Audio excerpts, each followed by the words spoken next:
Урматтуу калайык, урматтуу шаардагы маршруттук таксинин ээлери жана айдоочулар.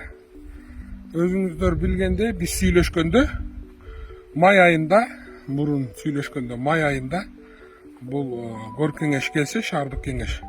Ошондо маршруттук таксинин бааларын 15 сомго, ал эми мектеп окуучулары менен пенсионерлерге 10 сомго деп сүйлөшкөнбүз. Бирок май айында шаардык кеңеш шайланбай калды. Шайлоолор атмена болуп калды, себеби мыйзам бузуулар болду деп.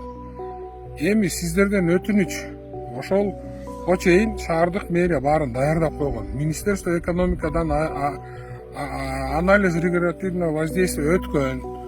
1 айдан бери, 2 айдан бери ал илинип турат сайтта. Баардыгы даяр. Эми көр кеңеш келгенге чейин кичине күтүп турбайсыздарбы? Сиздерден сураныч. Мына июлдун 1-inde шайлоо коюптур.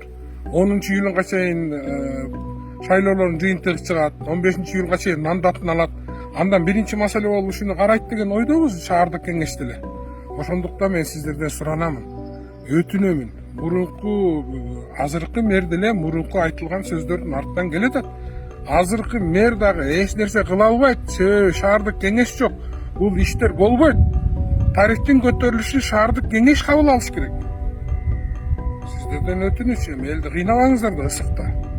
Кичине ушунча чыдадыңар, кичине чыдап коюңуздарды мен сиздерден суранамын, өтүнөмүн. Шаардыктарды кыйнабаңыздар. Шаардыктарды кыйнабай, маршруттук линияларга чыгып, шаардык кеңеш шайланганга чейин күтө туруңуздарды сиздерден суранамын. Рахмат.